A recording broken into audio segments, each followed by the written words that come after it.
Jeshi la polisi mkoa wa Dodoma limethibitisha kutokea kwa kifo cha Emmanuel Mathias.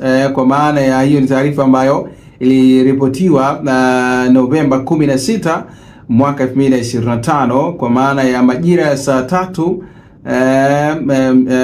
majira ya saa 3, lakini taarifa ikaja kuripotiwa kwamba MC Pilipili amefariki dunia katika kituo cha afya, ambapo taarifa ziliwashtua watu wengi sana kwa jinsi ambavyo ile ilipotiwa. Sasa taarifa ambayo ipo kwa sasa ni kwamba kamanda anaitwa Mwanafupa, yeye ameendelea kwa kuelezea kuwa uchunguzi wa awali wa jeshi la polisi kwa kushirikiana na wataalamu wa afya umebaini MC Pilipili alifariki dunia baada ya kushambuliwa sehemu mbalimbali za mwili wake na watu ambao bado hawajafahamika na kupelekea kifo chake. Sasa hii hapa ni sehemu ya mazungumzo yake ambayo ameyazungumza hii leo, na hivi ndivyo ambavyo ilikuwa inaelezwa. Sikia hapa.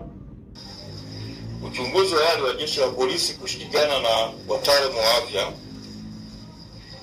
umebaini MC Pilipili alifariki dunia baada ya kushambuliwa maeneo mbalimbali katika mwili wake. Yes. So hiyo taarifa ambayo imerifikia kwa hivi sasa kuhusiana na MC Pilipili.